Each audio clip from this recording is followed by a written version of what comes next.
we really, really, really can get into what this movie is and why we feel so strongly about this movie. I'm actually I'm going to concede and let Greg start off with this because Greg, as you all heard, is very excited about this film. He took notes, like he was in the group chat letting us know, hey, this shit right here was crazy. So I would love to hear an unleashed Greg talk about this film. Spoilers galore, whatever it is you want to do. Again, this is a spoiler part of our review. I will give a timestamp. Greg, go ahead. All right. So from the jump, I noticed, it was his mental intellectual disabilities that he had. If I'm correct, I think he may be Asperger's because he was very functional, but you can definitely tell there were some mental disabilities that he had. He was over the top. There was no low balling. Everything had to be perfect from the way he worked out, from the time frame he got up to go work out, from what he ate. Everything was very routine. And I think that kind of plays heavy when it comes to fitness because everybody's on that side. But when you see how his mental disability kicks in, it's kind of like he has no choice but to be what he wants to be. It's not just about being a bodybuilder. This is him proving to everybody that kind of had him down that he's great. Regardless of what you think of him, he's a bodybuilder. The same when he was in the grocery store, he met Jessie. And he told her, I come in here when you're on shift, and that's when I do my grocery shopping because I enjoy seeing you. And he tells her, I'm a bodybuilder. I'm going to grow up to be, he says I'm going to be an IFBB pro, and he tells everything. But you also get, this is where it started to hit you because in the same breath he walks out, he comes back, and he's starting to try to ask her for a number, and he basically tells her that you're saying no. I already can see you're saying no before she could even answer. And he, overthinks it and pulls himself out. I know that plays a lot when it comes to bodybuilding. You overthink it. You don't know if you're good enough. So you go ahead and tell yourself no when you never even heard it. Just a couple of things I'm going to try to run down because when I tell you I got pages, but you can kind of tell his background. Hold on. I want to stop because you said something interesting there about confidence. The way I've always viewed bodybuilding is a contest of vanity. Mm-hmm. And I, just from what I've observed, like with movie stars and things like that, in terms of looks, it's hard to be confident and vain at the same time. Mm-hmm. Honestly, it's the antithesis of what, or not antithesis, but the opposite of what vain is. Like there is a vulnerability there.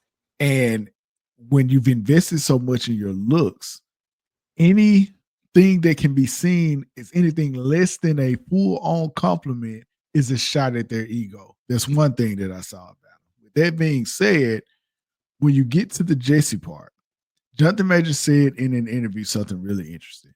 He said, I know we talk a lot about toxic masculinity. He said this movie kind of gives you an idea of how it happens. Mm-hmm. Think about women who talk about men, and when the man asks for their number and they turn them down, all of a sudden they are fat, ugly, whatever, right? He did a version of that to Jesse. Mm-hmm. He's like, oh, you might got a boyfriend anyway. Yeah. And he not stormed out, but he left. Skedaddled. And that quote that Jonathan Majors gave immediately went to my head. I'm like, that is how it starts. That is where that toxic masculinity starts at. And it's really a lack of confidence in your masculinity that gives the opportunity for that toxicity to rise. Mm-hmm. And we see that play out over the course of this film. Chris, I wanted to give you a chance to really chime in and just let us know how you were feeling like with the whole beginning of the movie. And we're not going to go like frame by frame, but just within the context of what we're talking about right now, what are your thoughts? Like Greg said, man, very early on, you could tell that he just wasn't all the way there. And yeah, it was just a roller coaster, bro.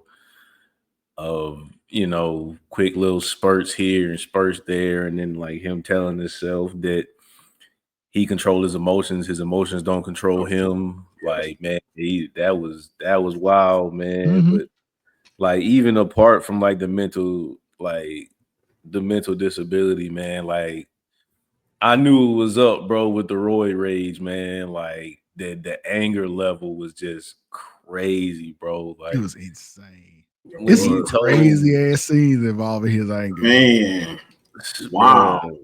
Crazy ass shit. Greg, I'll kick it back to you, and you can go ahead and make your next point from here. But yeah, like the first 15 minutes of this film does a great job establishing Killian. Is it Killian Maxon? Maddox, Killian Yeah, Maddox. yeah.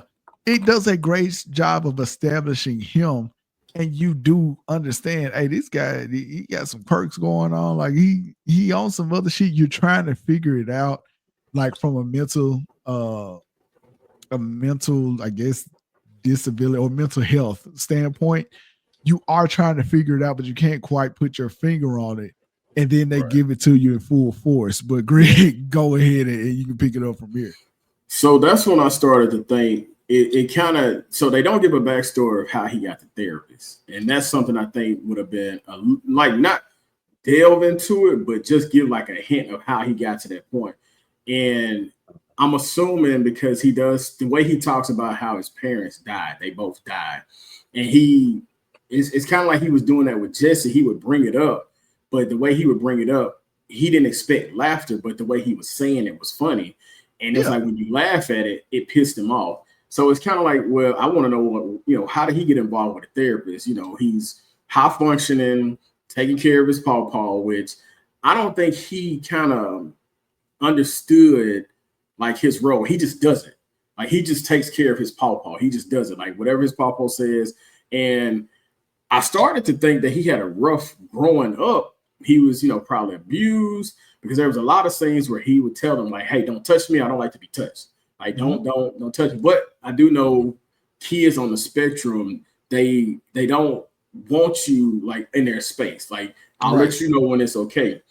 When it came to another thing that I noticed, I'm pretty sure y'all paid attention to the environment or the time frame that it's in, and you see how white people looked at black people in that time frame. It was like the early 2000s. I think it was 2003 actually, because it was on his camera.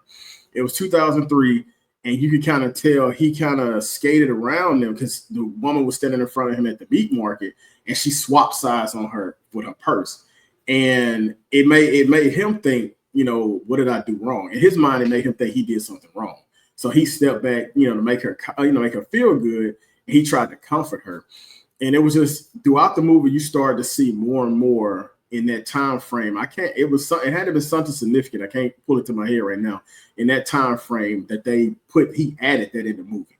He added that specific type of environment, the early 2000s, for a specific reason to see how that time frame was. But when it comes to his like Roy rage and being on the spectrum, he did not play. I really felt like when he told you, I will come over there and I will blow your head off and something with your brains, he was legit going to do that.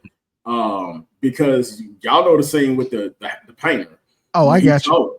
I got you. Here we go.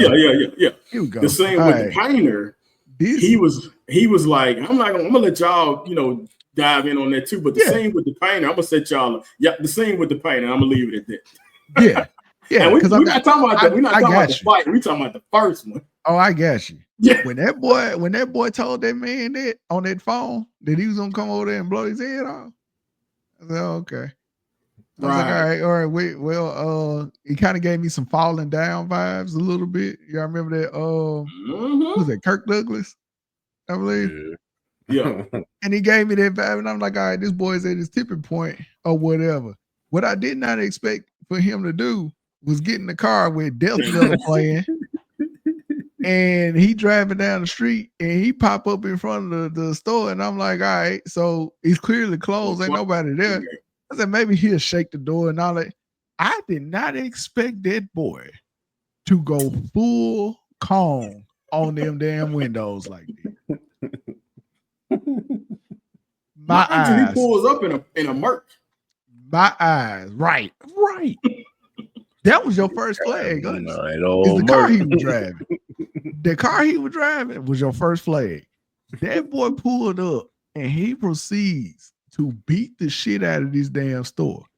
And God forbid if somebody had been available for him to punch. Right. He clowned, and when you thought it was over, he went back and clowned again. Right. Cut himself up. This lady with her little dog looking at him, he hops in the car, drives off. This man passed out from his injury. And he wakes up, and then that's when they kind of lay out, all right, the steroid use is messing with your kidneys and all that. This was after he recorded a video, a 3-hour video of like himself doing the different bodybuilder poses and everything like that. And I think the anger from seeing those comments on YouTube where they were telling him he should, off himself and all that kind of stuff, led to him exploding against the painters who wouldn't come back and finish the Pawpaw's paint. And he went over there, and the first thing I thought the whole time was, how is this motherfucker not in jail? Thank you. Dog. When I tell you there was a prison cell with his name on it somewhere. Pretty bow and all that. My thing is, if you the owner of that store, you know who did it. The motherfucker, the best guess, is this the motherfucker who told you that he was gonna blow your head off? Chris, at this point, if this is the first inkling that this movie was unhinged, where were you at this point? Shit, man. It's hard to even put into words, bro. I mean, and it was funny. Not funny. I guess it was more kind of ironic how the therapist had asked him the same thing about him saying the same thing to the nurse. And then he repeated that shit on the phone. He's like, I'm finna come over there. I'm finna split your brain open and drink it like soup. I'm like, what? What did you think? That was the line. Yeah, he did it. That was the last part. That was the last part I forgot was the soup part. Yeah. He did it. And then, like you said, man, like, and the crazy part about it, bro, was like, I don't even know what was going on. I don't know if he was having like a heart attack or if he was just having like some chest pain, but he was powering through the pain to destroy this paint store, bro. Like, you are in dire need of help right now, and only thing he thought that shit about up like George from Rampage. Yes, he was trying to prove his point about how dare you disrespect this veteran. This war veteran. How dare you disrespect this war veteran and not come finish this paint job, even though they finished the paint job. They did. It just wasn't. They needed another coat, and they told him, "All right, if we coming back, you need to pay for it." Now, were they being assholes about it? Absolutely, but you don't get to do that. You don't get to go and destroy the store because that's how you feeling, about that whole situation. So we move on from there. The doctor tell him, "Hey, man, you need to stop the steroid use," and from there. He sneaks out of the hospital because they wanted to give him surgery. What was the surgery for? It didn't he have like some? He had benign lumps tumors on the tumor. Tumors. So he had that going on, and he leaves. And then in terms of his chest, am I to assume that it was something with his sternum, like he pulled something when he was lifting? I think. So when he was limping, I'm trying to think. When he was limping out of there, I think he may have hurt us. It was something, I want to say heart related because of where he was grabbing it. When his heart was failing him. Yeah, so because they showed it a couple of times, but when he was limping out, I think he cut his leg too. I think he cut his leg when he was. He's hand in the leg when he cut himself because he kicked that window. He kicked it. That's what did. So the reason I'm thinking about the sternum injury, remember, it happened when he was on the video. He lifted one time and then he doubled over. And that's why I was like, maybe it was a sternum injury or whatever, but he wouldn't stop lifting. Like he kept playing through the pain, essentially. So we move on from there. He done fucked up the store. Destroyed that. Oh, we forgot. He told the lady when she looked at him, they made me do this. And then jumped in the car. Yeah, he did, which another toxic masculinity trait is the lack of accountability. Yep. So then we move on. Is this the point where Jesse at? Yes, Jesse comes back to him. She got his number from the store manager or whatever, or shift leader. She asked him out. Now, Jesse ain't too bright to me because all of the red flags should have told you that this is not somebody whose company you should be in this moment, right? Right. And this little white girl then came up to this man who, you know, there's a lot to be concerned about. But she just did what we've seen people in horror movies do from the beginning of time, and that's just proceed forward for the sake of the plot. So they go out and they go to dinner. Mm-hmm. This is where we get the reveal about what happened to his parents when he said it in a joking way. But the truth of it is his father shot his mother, apparently in front of him, maybe. That's what I'm thinking. And then shot himself. And now you have the picture of what trauma this child went through. But you also have a portrait for somebody who is increasingly mentally unstable and likely very dangerous. And this is the point in the film where it turns into the horror movie the first time. Because I'm like, this is a very volatile situation that Jessie has found herself in. If you offend him, you got to worry about what comes with it. But if you make him feel like he has a chance, you got to worry about what comes with it too. And the tension here, it starts to come out. This is the first moment I felt like he earned the Oscar to me. It's when he talks through the dedication that it takes to be a great bodybuilder. Mm-hmm. And he wheels off those lines effortlessly, just like that. And it's wonderfully, masterfully done because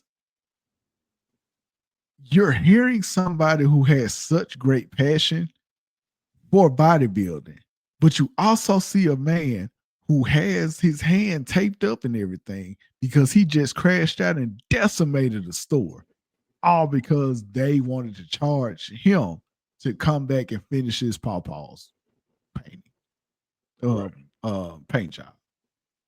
So at this point, yeah, I'm very much concerned, and I'll kick it back to Greg on this. Where were you with this scene? Because there's a lot of stuff that goes into the bodybuilding side of it with what he ordered to eat also, which I thought was fascinating. Go ahead. Incredible. Like, so he was very meticulous with how he ordered his stuff. It had to be a certain way. No, I don't want this extra on here. You have to put it like this. And it was almost like, this is where I knew there had to be an intellectual disability they had, because they sometimes, and I hate to say they, but people with intellectual disabilities sometimes they don't understand how they say things. Like, she was asking him, do you want everything on it or something like that? And he was like, no, that's stupid. I don't want that. And because he was like, I'm a bodybuilder. So, you know what I'm saying? Like, the way he was saying it, but like she was supposed to know. Yeah. You know what I'm saying? Like, in his mind, he was there already. He keeps that throughout the whole movie. There was no time, I think, until like closer to the end where he started to think, okay, this is not working out for me. But the whole movie, he had made it. He was it. He was Brad Wonder, whatever his name was, which when we get into that's wild. Yeah. But when he ordered I think he ordered chicken, he ordered a steak, a baked potato with nothing on it, something else. And this is another side of it when you saw how Jesse saw how he ate. Because I believe Jesse was dealing with weight problems. And she made a joke like, oh, boy, you can eat. And it did not sit well with him. And he was like, I eat 6,000 calories a day. Da da da da. And, you know, he was just mouthing it off, but he just kept ordering food, and she was just like, dang, dude, eating. And I think she felt self-conscious of how he would think of her because she didn't know the bodybuilder he was fascinated Right. with. She didn't know Right. anything about bodybuilding, and she just kept making jokes. And I think she started to understand, like, maybe there is something wrong with him. He But throw it off. he had half the menu unseasoned I wish in I the would have. beginning. If I had known that he was going to order that much stuff, I would have took a pen out and wrote it down. And wrote it down. I didn't know that. That man ordered 2 sirloin steaks first, 2 6-ounce sirloin steaks. Let me see if I He can look it up. went on to order some other stuff, stopped and said, no, make them porterhouse steaks. Y'all know how big porterhouse steaks Big, is, right? yeah. That man got 2 baked potatoes. No, he had 1 baked potato, light bacon, nothing else on it. He ordered like a regular chicken breast. He joked about ordering onion rings and fries or something like that. Yeah, And he was like, that's what nah, it I don't was. want that. He was like, that's ridiculous. I'm a bodybuilder, that's ridiculous. And he proceeds to order like another $120 plus worth of food. Easy 100. The lady was getting ready to take Jesse's order. This man interrupted and kept ordering shit. I looked at my wife, man. And people who are in combat sports or in sports like bodybuilding, weightlifting, all that kind of stuff, it really is crazy the amount of calories and carbs and protein that they eat. And it sustains them. And they can just move on and just go about their day. Dog, if I ate this shit, I'd be ready to go to sleep. And they still going. And it was just crazy. And I looked at my wife and I said, honestly, if he was a real bodybuilder, he probably could sit up there and eat all of that with no problem. Right. That lady said she wanted a shrimp salad. That's all she get. That's all she got after all of that. So we go from there, and Jesse is becoming increasingly uncomfortable. And then she figures a way out. And at this point, Killian is very much into himself. He's into bodybuilding. He just keeps going on and on and on and on. And then she figures out a way to just leave.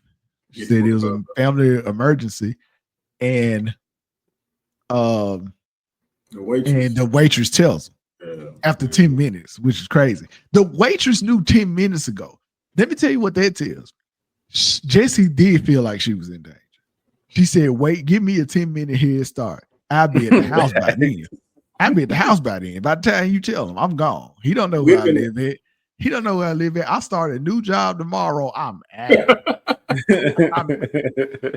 I'm going to kick it to you with this because, Greg, I thought you were headed there, but you took a zig when I thought you were about to zag.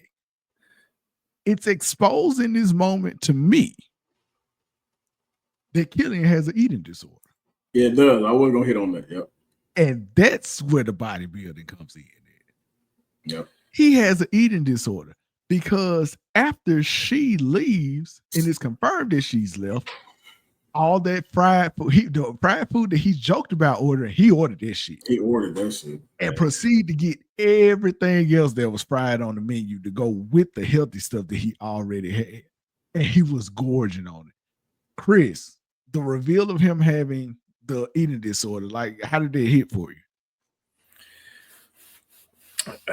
Man, I couldn't tell. Like, I was stuck between that and like really like an escape mechanism for Jesse just ghosting him like that.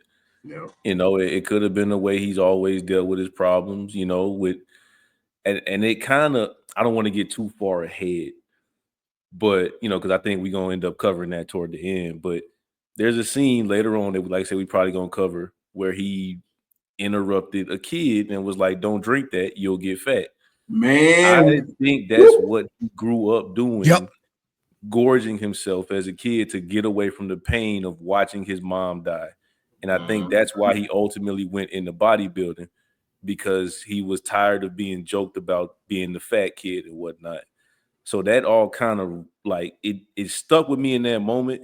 But later on in the movie, when it got revisited, I was like, that is why he destroyed That's how it them hit me. burger and them fries and them onion rings. Yep, that's Because all that exactly shit how it came hit back me. to him.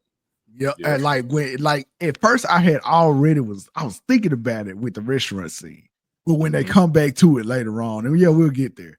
Yeah. I was like, yo, that's what it is going on. What I like about this movie, we're gonna move on because I believe, we're about to get to competition day, which was a roller coaster ride of a scene.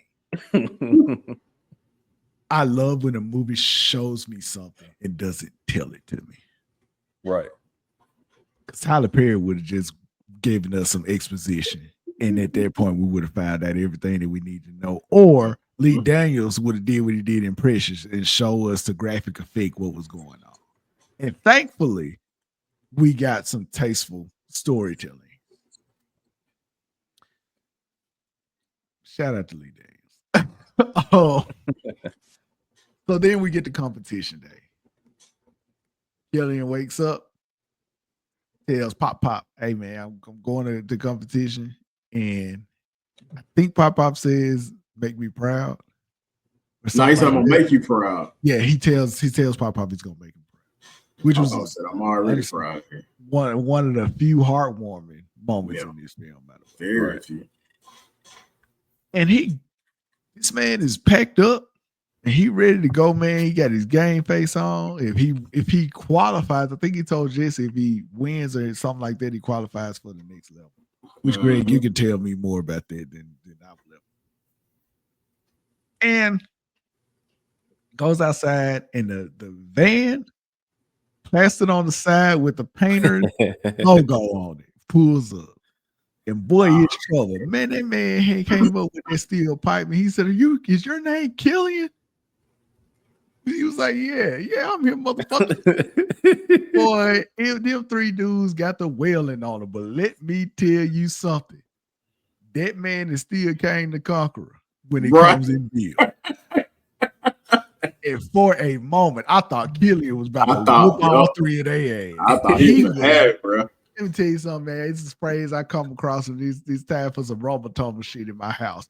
Boy, they was rolling in the deep out there, boy. Man. They was rolling in the deep outside. If that man didn't have that steel pipe and hit him, I think it's when he hit him in his arm, which broke it. That was when Killian really was down, man. Like, and they leveled him. They beat the shit out of him, man, to uncomfortable effect. Yeah, good. And it was brutal, but it wasn't like, it was more like left to your imagination how badly they were beating him when he was on the ground. And they get in their van and they leave. This is all broad daylight. And the most insane sequence breaks out right after this. Killian gets up, he hops in the Merc, power driving with the heavy metal music playing, power driving through traffic, endangering society on his way. That man pulls up and in one shot, I love a good one shot. Yeah, I like that. Yeah. In one shot, they follow him from his car to that stage. And when I tell you it was shocking and it was horror movie vibes the entire time, you could not look away because this man is grimacing. He's clearly in pain. You can see the break in his arm. It's not a compound fracture. Like, you can see where his arm is clearly disfigured at this point. He's walking through. He's barely audible, telling people that it's his time to go on stage. He's leaking out his damn mouth. Like, this man looks like a zombie going through, and everybody's looking at him as he's passing through. They try to help him. He starts barking at people. Barking at them. He makes it to the stage and he starts doing those poses. Now, this is juxtaposed to at the beginning of the movie when he was doing the poses. And now he's in pain doing them. And it is uncomfortable to watch. It may sound like I'm underselling how this plays out. No, this is a hard scene to watch here. And he eventually passes out. Chris, at this moment, man, the movie has turned. The movie is now something else. It is something else. Take me through your thoughts during this scene, man. Bro, this went full-fledged horror movie, bro. Like I went with my sister, man, and like we both looked at each other like I almost apologized to her right there, you know, because she was having a hard time, and I was like, man, we need to go see a movie, man. You make you feel better. And then we saw this, and I was like, oh, my bad, bro. My Like, bad. It is definitely gonna make you feel worse. It was, like you said, it was so powerful and terrifying, but like the kid watching a horror scene, you just couldn't look away because you wanted to see what was going to happen. Like you said, this is a one shot, so it's not like we're not jumping all over the place. Like this is continuously happening, and you just kind of want to see where it goes. Like I thought he was going to get through it and finish, and then something was going to happen at the end. But like you said, he barking at people, telling them not to touch him. He don't like to be touched. Leaking all over the place, and then even the judges was like, what the fuck is wrong with this dude? Like, is he okay, bro? And starts getting with the poses, and then you could just tell like that little audible ringing sound comes, and he just hits the stage, and it's like, oh shit, man, we got to get him out of here, bro. He all on YouTube. They talking about him again. It's just still just like he was famous for passing out on stage and getting beat the fuck up. That was crazy, but I think that really lends itself to, and Greg, you can chime in as well. It lends itself to the dedication that these guys are going through and how every shot kind of feels like it's one shot, right? That being said, let's see, where do we go from here? Okay, now we're at the diner at this point. Killian is still a little beat up and everything. And into the diner walks the man who had to steal pipe, who broke Killian's arm. Did Killian get fired yet? Also, no, that comes after this. This comes after. Yeah. So Killian sees that gentleman with his family, with his wife and his 2 kids. And I love how he looks at him, he turns around. He stops eating. He's gorging, by the way. Again, he's gorging. And he goes, yeah. That shit scared me. It scared me, bro. This is, at this point, the 3rd time that this movie was a horror movie because I was terrified the entire time. Greg, walk us through what went down, man. Man, look, when he said, he turned around, he looked at him. Yeah, I was like, what? Right, what does that mean? Like, what's going on? Bro walked up so calm, like he was finna ask to borrow a pen. He was like, you remember me? And the dude, you could tell the dude's face.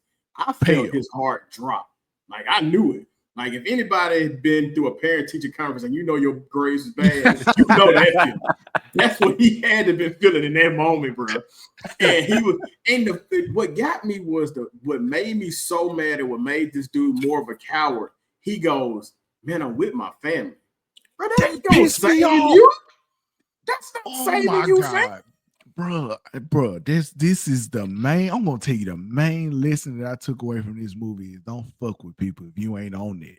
Right. You ain't on that. Don't fuck with folks. You don't know what people got going on, man. And this man sitting up here and he talking about I'm with my family. I'm sorry, Greg. He talking about I'm with my family. And I like that shit supposed to, man, after you done beat the fuck out of me and you cost me a shot at my dream. Fuck you. In front of his granddaddy that couldn't help him. See what I'm saying? At my house, bro, I don't care about your family. And it went downhill from there. He struck fear into them. That's when he basically told him he jumped at him.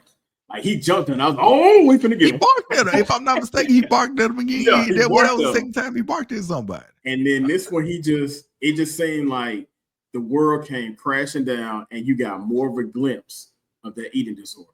And he was just like, he told the kid about the drink. He said, you don't do that. He started crying. You don't drink this because then your girl can be fat.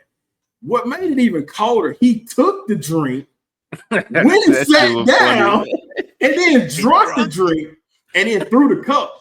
And then by that time, I think they had snuck out. Right. No, he threw the cup at them. They snuck out after that. Yeah. He threw the cup back at them, man. This man done punked this man in front of his wife and his kid. He done traumatized both of them. Let me tell you something. The second moment, if he wins an Oscar, the second moment that highlights why is the whole one-shot take. Mm-hmm. This is the third moment because that boy acted a plumb fool. And when I tell you, I do not believe that was in the script. They just told Jonathan, do what you want to do. Right. He cooked. That man went around and he went to calling people names. Flamed everybody. At a coward. He turned around to somebody and called them ugly. He walked past the dude who was sitting with his girl. He turned around when he finally thought of what to call him. He said short. He just went around. They thought it was safe, but came back short. Right, man. When he jumped over that counter to get back to their family and cussed them out some more, man, he was in his bag. He was in his acting and horror bag at that point. And again, this movie is uncomfortable to watch. That shit had me cringing. Unexpectedly. But it's a testament to how well he was acting. This man proceeds to go outside. And he goes to a car, first car he could get to. The police done pulled up, squatted up. By the way, the description he said, tell him a big black man in here acting the fool. Right. He said, I'm gonna call the police. He said, call him. Tell him there's a big black man in here. Unarmed. I don't have any guns. Right. And look, as many squad cars that showed up, that's exactly what they said. That man took his head and put it through a car window twice. And then when the police grabbed him, I thought I was supposed to feel bad, like the police is being excessive. No, the way they took him down, they had to take him down. Yeah, they beat the shit out of his ass. You got to beat the fuck out that boy. He too goddamn big for that. To be running around there like that, man. I ain't never seen the police use pepper spray while another police is holding the dude down, and the police holding him down was okay with it. Right. Hit him again. What? This man is an Avenger level threat at this point. He done definitely hit some Super Saiyan. He is an Avenger level threat. So we move on. From there, he get out of jail somehow. He go to his therapist. The therapist don't know what the fuck to do no more. She talking to him. And then I think at this point he gets fired from his job. And they were telling him, oh man, you making our everybody feel uncomfortable. Well, look at him. Like the way he carries himself. This scene right here that's on your screen, he does this to a customer. He looks at a customer. His mouth is still bleeding from his injuries. And he smiles like that. And that's the day he got fired. That's the day he got fired. You know what? They do tell you what his injury was. He had 3 weeks off. They do say it. The manager says it. And they were like, we let you have that time off without blinking an eye. And it was a torn bicep. That's what it was. That's why he was grimacing and stuff like that. He was still in. I don't think he went to the doctor for it. So he was still suffering from the injury. So again, be careful who you talk crazy to, because his manager started talking crazy to him a little bit. He stood over him. I thought furniture was about to get to moving again, because at this point, ladies and gentlemen, Killian is on it.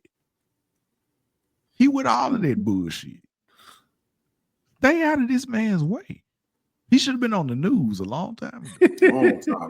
They should have had him strapped with an ankle monitor.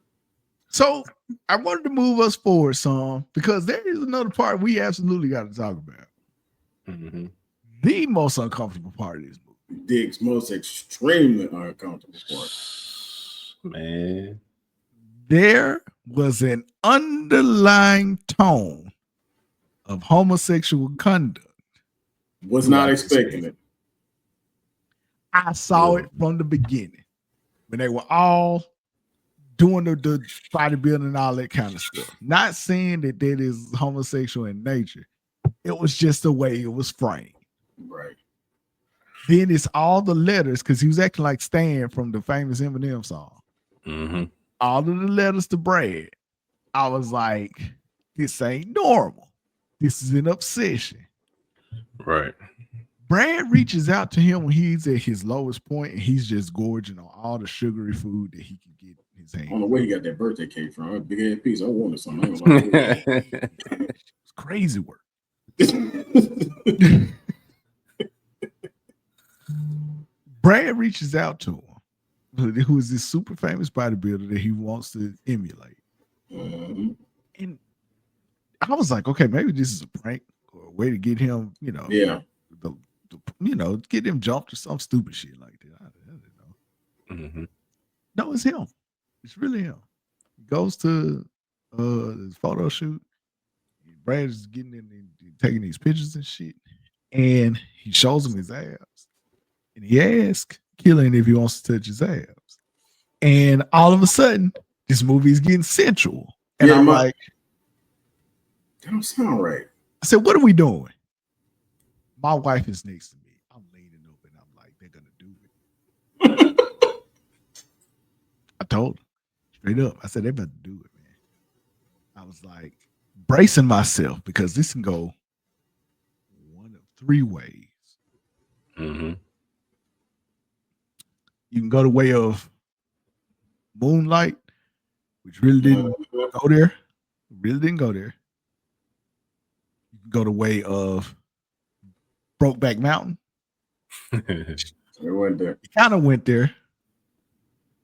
But the way you don't want to go is the way of P-Valley. Facts. I'm bracing myself at this point.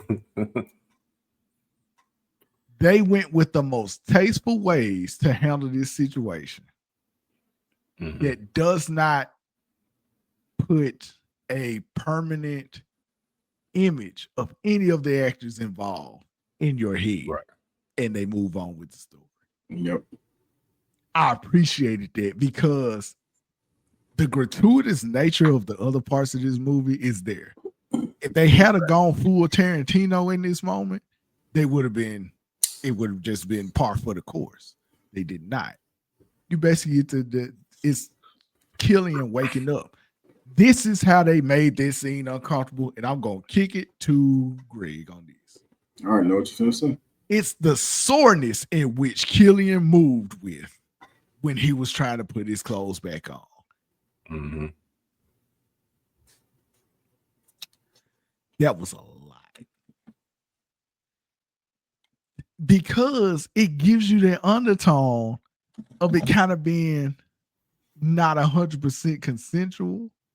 Mm-hmm. You've heard stories about people meeting their idols, and their idols just kind of go past all of the flags in which they should have stopped, and they were about gratifying themselves, and they preyed on people who looked up to them.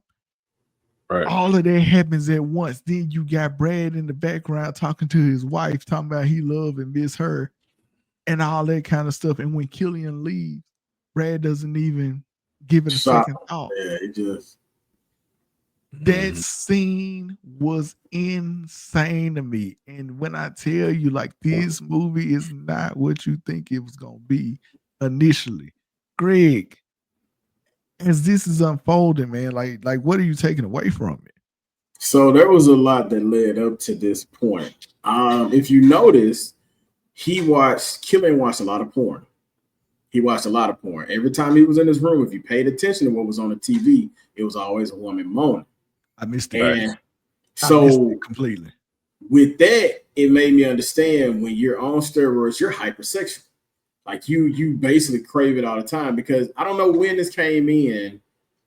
It was before he met Brad, but he met the prostitute. Y'all remember that scene? That scene, I ain't gonna lie to you, another day.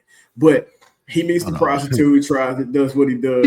Keep going. Yeah. And so it leads up to it. He go back to where you said he just kept calling, writing Brad. Brad never got to him. It was until he sent Brad his physique photo. And I know what type of photo he probably sent. He probably sent him a posing photo in nothing but underwear. And that's when Brad caught him. And I didn't put that together that's why Brad caught him at that point. I thought something good was going to come happen because Killing at this point is ready to like shoot the city up.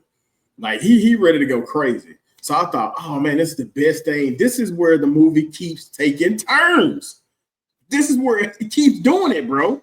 So I'm thinking, man, he finally finna meet his idol. Everything's finna go good for him. Like this is where we finna get that feel good moment.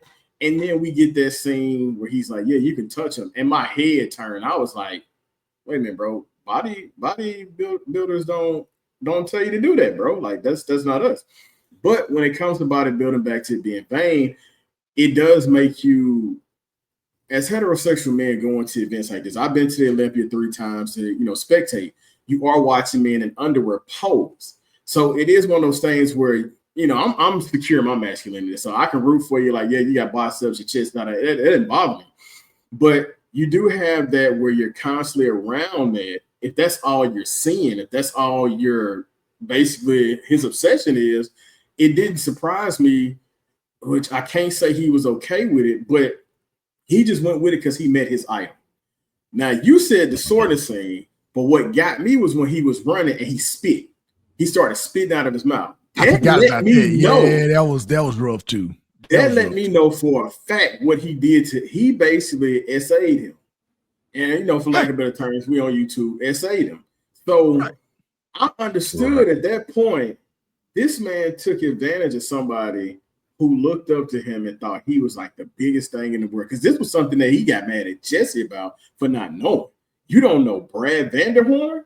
Oh, right. Where do you live? Like, and then you meet him. And I think at that point, his mind was just so confused. He didn't know which way to turn. Because I don't think he understood betrayal. He just knew something wasn't right.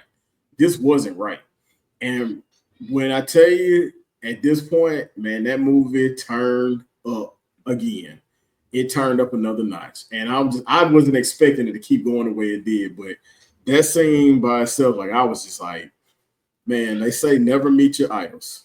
And this is a true testimony to that. That was rough, bro. That was real rough. Yeah, it just never, that was very rough. Chris, I'll kick it to you. Just share your thoughts, man, at this point in the film. Man, don't want to be the dead horse, man, but it was rough, bro. Like, and I could just tell the look on Brad's face when he told him, hey, well, he asked him, hey, you want to touch him? Like, it's okay, go ahead, touch him. I could just tell from the look on his face, bro. I was like, man, they about to go way left. like you said though, man. I'm just glad they did everybody justice and didn't put it on screen. Right. Even the actor playing Brad. Right. Right. Michael Hearn, which is the old Gladiator. He's from the show Gladiators. That's who this is. Oh, okay. Yeah, he was. I can't think his name that he was in Gladiators, but that's who he is. That's Michael Hearn. He's a very well-known bodybuilder. All right. Yeah, but I appreciate them just not going all the way. But so he's gorging on their burger and fries, and then I think he speaks with his therapist, and I believe that's the last time his therapist sees him. This man started arming himself like he was a fucking Terminator, which that goes into how easy it is to buy a gun. Yeah, it was way too easy. Like he went on Amazon essentially, got a gun sent to his house, and he put this shit together. This man had a shotgun, I think a handguns, assault rifles. He was ready. He was ready to take down. Like, man, this part, like, I'm not going to jump ahead, but this part here is where it just kept turning again. Like this movie just kept turning, man.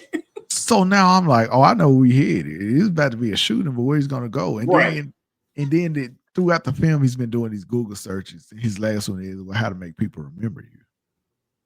And they was like, just make like an iconic moment, essentially. Be bold.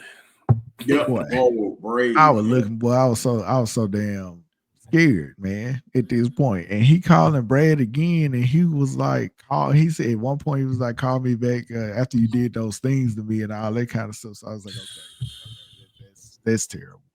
Yeah. And then he calls him. He said, I'm gonna off myself, and then I'm gonna off somebody, and then I'm gonna off myself. This man went to the judge who he's been bringing up this entire film, who said his deltoids were small, and made this man pose for him in his draws. And I was so afraid that he was gonna shoot that man. And when he did not and he left, I had to ask again, how the fuck is Killian still free to walk the streets?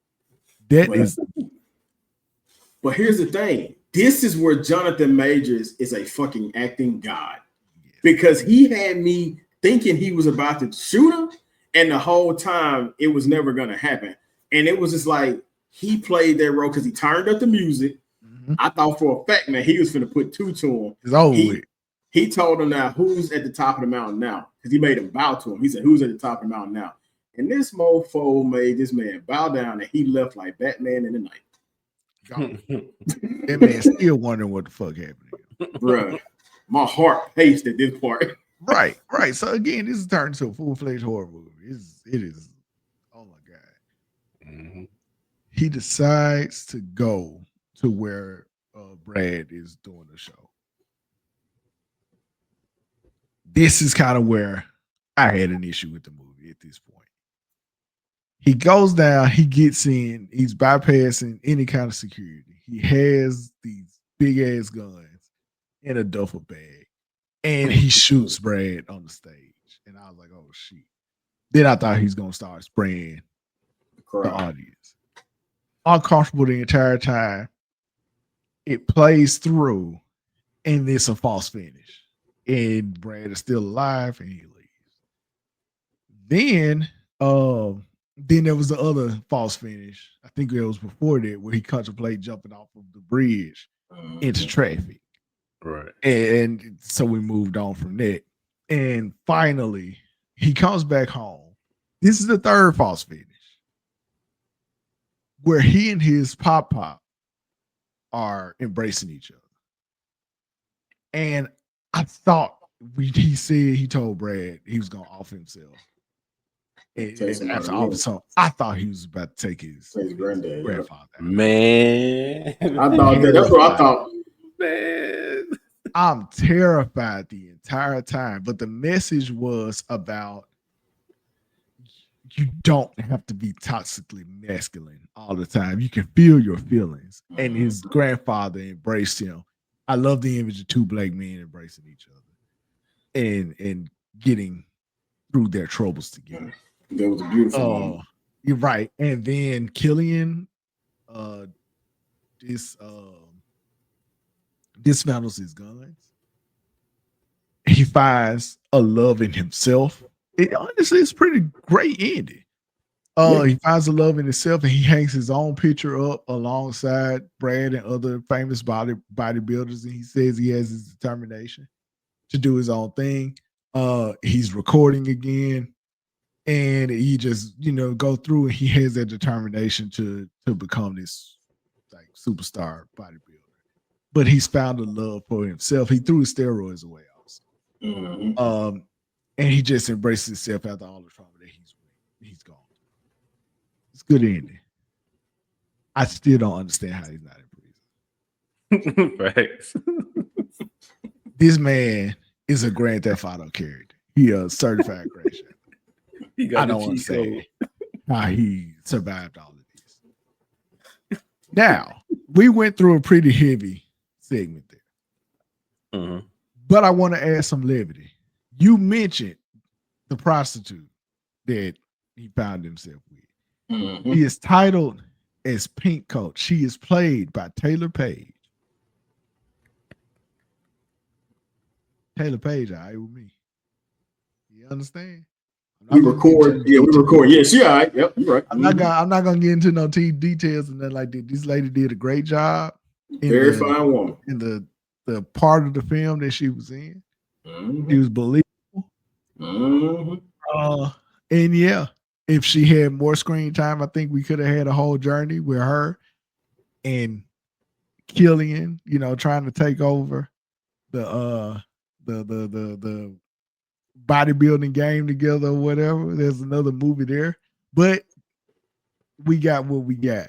But ladies and gentlemen, this is Taylor Page. She has a movie called Zola that I've seen a little bit of. She's great in that. And she's a great actress. Like, no joke there. She really is good. Right. But yeah, go check out more stuff that she's in. But that's her. So moving on. And again, let us know what you thought about Magazine Dreams, all the spoilers and everything. Comment, like, share, subscribe. We appreciate you. And we're going to move on from here. U-GeekTV.